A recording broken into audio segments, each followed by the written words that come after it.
पहले जापान, 7 साल बाद दोनों देश यानी चीन और जापान जा रहे हैं मोदी। कौन कौन से धमाके करने वाले हैं अब इसका चैप्टर आपको दिखाता हूं। इधर भारत में इंडी गठबंधन नरेंद्र सरेंडर का माहौल बना रहा है, वो तो आपने देख लिया। लेकिन पीएम मोदी पूरी दृढ़ निश्चय के साथ धमाके किए जा रहे हैं और जिन धमाकों में ट्रंप का सारा घमंड जो है वो चूर चूर हो रहा है। मोदी जापान के दौरे पर निकल रहे हैं, जापान के बाद वो चीन जाएंगे। 7 साल में पहली बार नरेंद्र मोदी चीन और जापान जा रहे हैं। इस वक्त जब अमेरिका अपनी अकड़ दिखा रहा है, ट्रंप अपनी सनक दिखा रहे हैं, उस वक्त नरेंद्र मोदी का चीन और जापान का यह दौरा बहुत इंपॉर्टेंट है। चीन के साथ भारत के संबंध सुधर रहे हैं। पीएम मोदी के स्वागत के लिए चीन में जोरदार तैयारियां हो रही, लेकिन चीन जाने से पहले पीएम मोदी जापान जा रहे हैं। चीन और जापान जाकर नरेंद्र मोदी कौन से धमाके करने वाले हैं ये आपको आगे बताऊंगा, लेकिन ये पहले देख लीजिए कि इससे ट्रंप कैसे बिलबिला रहे हैं। मोदी को घेरने के लिए ट्रंप ने अपने यहां जोकरों की फौज उतार दी। किस तरह की अजीब अजीब बातें ट्रंप के सलाहकार कर रहे हैं देख लीजिएगा तो आप भी कहिएगा कि जोकर हैं क्या। एक सलाहकार ने यूक्रेन युद्ध को मोदी का युद्ध बता दिया, तो आदमी नहीं बोलेगा कि जोकर हो क्या जी, मोदी का युद्ध कैसे हो गया जी रूस यूक्रेन। एक सलाहकार यूरोप से कह रहा है कि भारत पर टैरिफ लगा दो। जोकर नंबर 3 कह रहा है कि अगर भारत नहीं झुकेगा तो ट्रंप भी नहीं झुकेंगे, तो मत झुको जाओ। जैसे सोशल मीडिया पर ट्रोल आर्मी होती है, उसी तरह से ट्रंप के सलाहकार जोकर और ट्रोल की तरह बिहेव कर रहे हैं। लेकिन इससे ट्रंप को कुछ हासिल होने वाला नहीं है, उल्टे ट्रंप को झटके पे झटके लग रहे हैं। ट्रंप के सामने सीना तान कर भारत खड़ा हो गया है और दूसरे देशों को भी हिम्मत मिल रही है। कैसे अब जापान ने ट्रंप को झटका दे दिया, ऑस्ट्रेलिया ने ट्रंप के खिलाफ भारत का खुला सपोर्ट कर दिया, ये सब बताऊंगा। लेकिन जो हुआ है पहले उसकी एक झलक देखिए।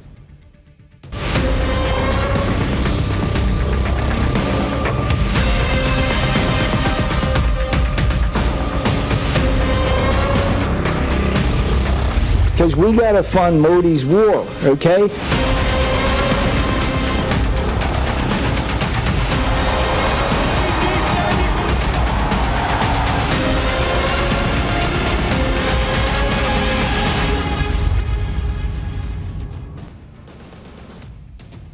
ट्रंप ने सब कुछ करके देख लिया, लेकिन मोदी के खिलाफ हर बार बेकार जा रहा है। अब नरेंद्र मोदी का टर्न है और नरेंद्र मोदी ऐसे ऐसे स्टेप्स लेने जा रहे हैं कि ट्रंप और उनके जोकरों की फौज हिल जाएगी।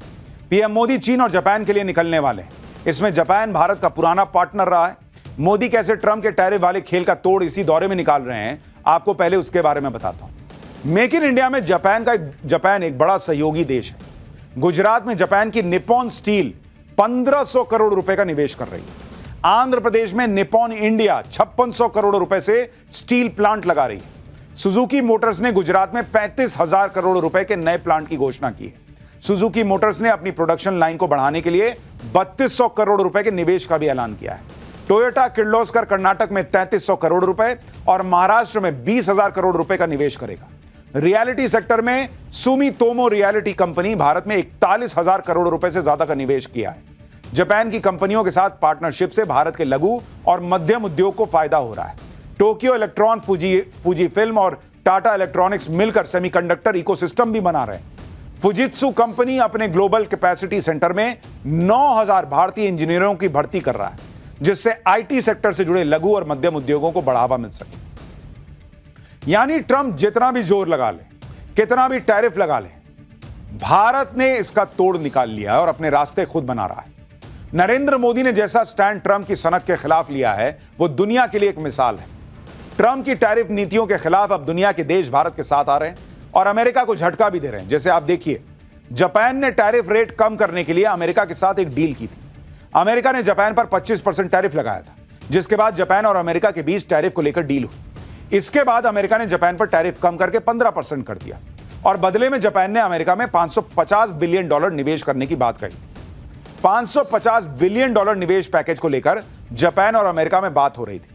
जापान के टॉप बिजनेस नेगोशिएटर रयोसेई आकाजावा को इस डील के लिए अमेरिका जाना था, लेकिन जापान के टॉप नेगोशिएटर ने अपना अमेरिका का दौरा रद्द कर दिया है। कहा जा रहा है कि इस निवेश से जापान को कोई खास फायदा नहीं होने वाला है। जापान चाहता कि अमेरिका में उसके निवेश से दोनों देशों को समान तौर पर फायदा पहुंचे। इसी को लेकर जापान और अमेरिका के बीच मतभेद दिख रहे हैं। डील के कुछ बिंदुओं पर प्रशासनिक स्तर पर चर्चा की जरूरत बताई जा रही है। इसी वजह से जापान के नेगोशिएटर ने अमेरिका जाने का प्लान कैंसिल कर दिया है। यानी भारत जो हिम्मत दिखा रहा है भारत जो आत्मसम्मान की लड़ाई लड़ रहा है उसका रिपल इफेक्ट हो रहा है। अब जापान को भी लग रहा है कि अरे यार भारत कर सकता है, हम क्यों नहीं, डील करेंगे लेकिन हमको भी फायदा दो। जापान के इस फैसले से अमेरिका को झटका लग गया है। भारत के समर्थन में कई और देश आ रहे हैं। ऑस्ट्रेलिया ने टैरिफ के मुद्दे पर भारत का समर्थन कर दिया है। ऑस्ट्रेलिया की विदेश मंत्री पोनी वोंग ने कहा है कि हम भारत को एक मजबूत और भरोसेमंद साझेदार मानते हैं। हम स्वतंत्र और निष्पक्ष व्यापार में विश्वास करते हैं। हम टारगेटेड टैरिफ का समर्थन नहीं करते, वो चाहे भारत पर हो या ऑस्ट्रेलिया पर हो। वोंग ने कहा कि उनकी सरकार खुली अर्थव्यवस्था में विश्वास करती है और इसी में सबकी तरक्की है। ऑस्ट्रेलिया का यह बयान काफी महत्वपूर्ण है और टैरिफ के खिलाफ भारत के पक्ष को मजबूती देता है कि टैरिफ एक तरफा और गलत है जो ट्रंप लगा रहे हैं। यानी नरेंद्र मोदी के साथ दुनिया धीरे धीरे खड़ी हो रही है, क्योंकि भाई मोदी और भारत ने ताकत दिखाई। ऐसे कैसे कर देगा जी? लोगों को लगा हाँ यार ये हो सकता है, हम भी लड़ सकते हैं। भारत को इस तरह से सपोर्ट मिलता देख और भारत का अपना सख्त स्टैंड देखकर ट्रंप बौखलाते जा रहे हैं। ट्रंप अब तक खुद बोल रहे थे, अब अपने सलाहकारों को भारत विरोधी बयान देने के लिए उतार दिया और वो ऐसे ऐसे बयान दे रहे हैं कि दुनिया कह रही है कि सलाहकार जोकर है जी। पीटर नवारो जो ट्रंप के सलाहकार हैं, व्हाइट हाउस में ट्रेड और मैन्युफैक्चरिंग के सीनियर काउंसिल हैं, वो लगातार भारत के खिलाफ बयानबाजी कर रहे हैं। पीटर नवारो ने तो अब ऐसी बात कह दी जिसे सुनकर आपको हंसी आई। पीटर नवारो ने कहा है कि भारत हमें सामान बेचकर जो पैसा कमाता है उससे रूस से कच्चा तेल खरीदता है, उस तेल को रिफाइनरी में प्रोसेस करता है और खूब पैसा कमाता है। लेकिन रूस भारत से मिले पैसे का इस्तेमाल हथियार बनाने और यूक्रेनियों को मारने में करता है। इसलिए अमेरिकी करदाताओं को यूक्रेनियों को सैन्य तरीके से और अधिक सहायता देनी पड़ती है। यह मोदी का युद्ध है जिसके लिए हमें धन जुटाना पड़ता है। इस युद्ध में शांति का रास्ता नई दिल्ली से होकर जाता है। यह अमेरिका रशिया से सामान खरीदता है, उसका पैसा क्या करते हैं पुतिन ने क्या लिस्ट बनाई है कि अच्छा यूक्रेन पे हमला करने जा रहे हो, वो वाला रख दो, वो अमेरिका के पैसे से हमने हथियार खरीदा है, ये वाला लेके जाओ, ये भारत के पैसे से हथियार खरीदे, ऐसा बोलते हैं क्या? यूरोप जो गैस खरीद रहा है उसका कुछ नहीं, उससे हथियार नहीं खरीदते हैं क्या पुतिन? उससे हथियार नहीं बनाते हैं। खाली उन्होंने एक फंड रखा हुआ है कि मोदी के यहां से, भारत के यहां से जितना पैसा आएगा इसी से हथियार खरीदेंगे, इसी से यूक्रेनियों को मारेंगे। और ये 4 साल से तुम लोग जो जेलेंस्की को चढ़ाए हुए हो कि मारना भाई मार, हम पीछे खड़े हैं, और आप उसको कह रहे हो कि जमीन छोड़ दे भाई, हम जो बोल रहे हैं वो डील कर ले, मेरे को नोबेल पुरस्कार चाहिए। तुम्हारा युद्ध है ये, और भारत के खिलाफ कुछ नहीं मिल रहा तो तमाशा चल रहा है कि मोदी का युद्ध है, दिल्ली से रास्ता निकलेगा डील करने का। ट्रंप के सलाहकारों के बयानों से ऐसा लग रहा है जैसे यूक्रेन पर रूस ने नहीं भारत ने हमला किया हुआ। वो इसे पुतिन का नहीं मोदी का युद्ध बता रहे हैं। सुनिए जरा भाई को एक बार, फिर बताता हूं दूसरा जोकर क्या कह रहा है। Because we got to fund Modi's war, okay? The road to peace runs at least partly right through New Delhi. I mean Modi's war. Trump के सलाहकार इस बात से भी बौखलाए हुए हैं कि पीएम मोदी चीन जा रहे हैं। भारत और चीन जिस तरह से करीब आ रहे हैं, सालों से दोनों देशों के रिश्तों पर जमी बर्फ पिघल रही है। पीएम मोदी एससीओ समिट के लिए चीन जा रहे हैं, उससे अमेरिका का पूरा खेल गड़बड़ा गया। अब ट्रंप के सलाहकार भारत को समझा रहे हैं चीन आपका दोस्त नहीं है, दुश्मन है, तुम बता रहे हो। एबटाबाद में ओसामा बिन लादेन को रखने वाला पाकिस्तान तुम्हारा दोस्त हो गया, तुम मुनीर को बुला के बिरयानी खिला रहे हो, हमने तुमसे बोला क्या? पीटर नवारो अब कह रहे हैं कि लोकतंत्र का साथ देने की बजाय, ये तस्वीरें आ गई हैं, देखिए मोदी जा रहे हैं जापान के दौरे के लिए निकल रहे हैं। मैंने आपको अभी बताया पाठशाला में, ये बहुत अहम दौरा है, पहले जापान और उसके बाद चीन जाने वाले हैं नरेंद्र मोदी। और ये तस्वीरें प्रधानमंत्री नरेंद्र मोदी की बहुत महत्वपूर्ण तस्वीरें हैं, क्योंकि पीएम का जापान और फिर चीन का दौरा अब शुरू हो गया है। खैर, लोकतंत्र का साथ देने की बजाय, वो कह रहे हैं नवेरो, जो पीटर नवारो हैं, उन्होंने कहा है कि लोकतंत्र का साथ देने की बजाय आप सत्तावादियों के साथ मिल रहे हैं। आप दशकों से चीन के साथ एक शांत युद्ध में हैं। चीन ने अक्साई चीन और आपके पूरे क्षेत्र पर आक्रमण किया, वो आपका मित्र नहीं है। चीन हमारा मित्र नहीं है, तुमको समझ में आ रहा है, और पाकिस्तान तुम्हारा मित्र है। यानी पीएम मोदी अभी चीन पहुंचे भी नहीं, लेकिन अमेरिका अभी से परेशान हो गया। पीटर नवारो ने भारत को ऑफर दे दिया कि अगर भारत रूस से तेल खरीदना बंद कर दे तो टैरिफ 50% से फौरन 25% हो जाएगा। सुनिए एक बार। Look, it's real easy. India can get 25% off tomorrow if it stops buying Russian oil and helping to feed the war machine. इसी तरह से ट्रंप के एक और सलाहकार केविन हैसेट ने भी भारत को धमकाने की कोशिश की। केविन हैसेट ट्रंप के आर्थिक सलाहकार हैं, आर्थिक मामलों में ट्रंप को सलाह देते हैं। केविन हैसेट ने भारत पर लगे टैरिफ और ट्रेड डील को लेकर कहा है कि ट्रेड डील को लेकर भारत का रुख अड़ियल है। अमेरिकी उत्पादों के लिए बाजार खोलने को लेकर भारत का रवैया अड़ियल रहा है। अगर भारत नहीं झुकता है तो ट्रंप भी नहीं झुकेंगे। भारत के अड़े रहने से ट्रंप और सख्ती दिखा सकते हैं। ट्रंप की सलाहकार आर्मी के बयान आपने देखे। अब आपको बताते हैं कि अमेरिका के वित्त मंत्री क्या कह रहे हैं। स्कॉट बेसेंट, जो अमेरिका के वित्त मंत्री हैं, वो भारत के खिलाफ यूरोप को भड़का रहे हैं। स्कॉट बेसेंट चाहते हैं कि जो अमेरिका कर रहा है वैसा ही यूरोप भी करे। स्कॉट बेसेंट ने कहा कि यूरोप के देशों से वो कह रहे हैं कि वो भारत पर टैरिफ लगाने के मामले में दबाव बनाए, लेकिन सिर्फ कनाडा इसके लिए तैयार था। यूरोप के देश खुद रूस से पेट्रोलियम प्रोडक्ट खरीद रहे हैं। यह युद्ध अमेरिका में नहीं बल्कि यूरोप में लड़ा जा रहा है। अमेरिका अकेले इसका बोझ नहीं उठा सकता है। अमेरिका चाहता है कि यूरोप भी भारत पर टैरिफ लगाए, लेकिन यूरोप इसके लिए तैयार नहीं हुआ है। मुझे लगता है अमेरिका अभी भी उसी माइंडसेट में, उसको लग रहा है कि वो जो है वो ब्रिटिश राज है और भारत पे कोई राज करके और भारत को गुलाम बनाए हुए। भाई, हम गुलामी से निकल चुके 1947 में, और उसके बाद हम किसी की गुलामी करने को तैयार नहीं है। यह नया भारत है। तुम अपनी गुलाम मानसिकता से बाहर निकलो कि तुम दुनिया के जो दादा हो और तुम जो बोलोगे वो दुनिया करेगी। दुनिया करती होगी, भारत नहीं करेगा। आप यह भी देखिए कि अमेरिका कैसे भारत पर दबाव बनाने की कोशिशें कर रहा है। पहले तो ट्रंप के मंत्री ने H-1B वीजा को खत्म करने की वकालत की। इस वीजा का फायदा भारतीय नागरिकों को मिलता है और अब अमेरिका जाने वाले भारतीय छात्रों को टारगेट किया जा रहा है। विदेशी छात्रों के लिए वीजा नियमों में बदलाव की तैयारी की जा रही है, जिसका असर भारतीय छात्रों पर पड़ सकता है। विदेशी छात्रों के लिए F-1 और एक्सचेंज प्रोग्राम के तहत आने वाले विदेशी छात्रों के लिए J-1 वीजा नियमों में बदलाव का प्रस्ताव है। एक नए नियम के तहत अब विदेशी छात्र सालों तक अमेरिका में पढ़ाई नहीं कर पाएंगे। नए नियम के तहत विदेशी छात्रों को 4 साल तक के लिए स्टूडेंट वीजा दिया जाएगा। अगर पढ़ाई इससे ज्यादा चलती है तो छात्रों को फिर से वीजा के लिए अप्लाई करना होगा। अभी तक अमेरिका में कोर्स पूरा करने के लिए स्टूडेंट वीजा मिलता था, चाहे कोर्स 2 साल का हो, 6 साल का हो। नए नियम अभी लागू नहीं हुए हैं। इस पर 30 दिन तक जनता से सुझाव मांगे गए। नए नियम लागू होने का सबसे ज्यादा भारतीय छात्रों पर असर पड़ सकता है। साल 2024 में अमेरिका के अंदर 4,20,000 भारतीय छात्र पढ़ाई कर रहे थे, लेकिन अमेरिका यह सब पैंतरेबाजी कर रहा है। अभी करेगा नहीं करेगा पता नहीं, लेकिन माहौल पूरा बना रहा है कि भाई ऐसा कर सकता हूं, वैसा कर सकता हूं। हालांकि वीजा के मुद्दे पर एक अमेरिकी देश से भारत के लिए खुशखबरी भी आई। दक्षिण अमेरिकी देश अर्जेंटीना ने भारतीयों के लिए वीजा नियमों में ढील दी है।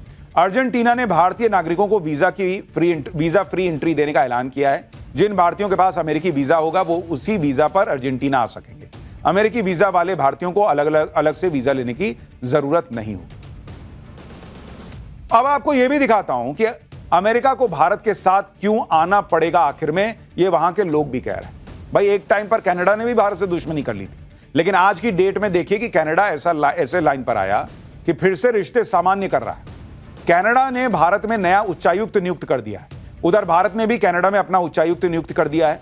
खालिस्तान वाले मुद्दे की वजह से दोनों देशों ने अपने अपने उच्चायुक्त वापस बुला लिए थे, लेकिन अब कनाडा को समझ में आया कि भारत से दूरी बनाकर नहीं रहा जा सकता।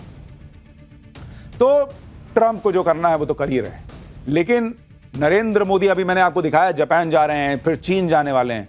इससे खाली अमेरिका और ट्रंप थोड़ी परेशान है। वो बगल में पाकिस्तान को आग लगी हुई है।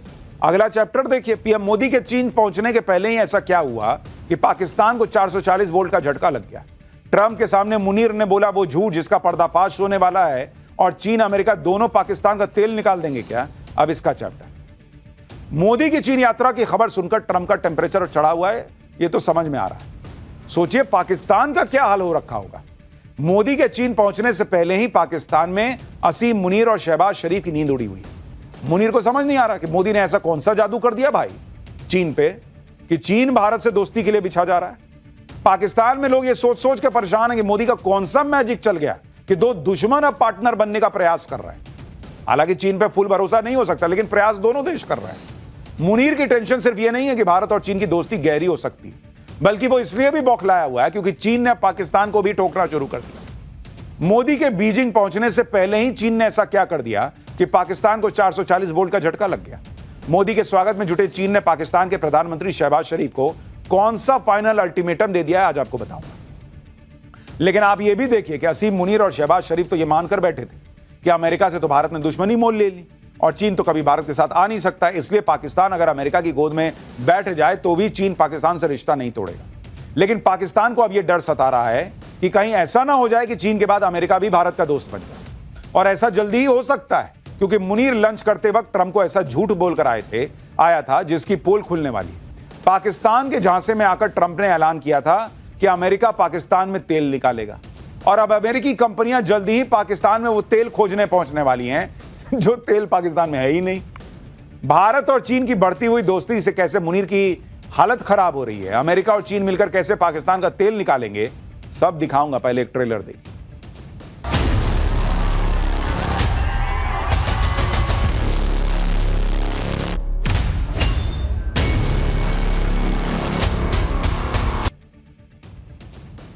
प्रधानमंत्री नरेंद्र मोदी अभी चीन पहुंचे भी नहीं है और पाकिस्तान में हाय तौबा मचनी शुरू हो गई है। शहबाज से लेकर मुनीर तक इस टेंशन में है कि मोदी और जिनपिंग की दोस्ती अगर हो गई कायदे से तो पाकिस्तान का क्या बुरा वक्त शुरू होने वाला है।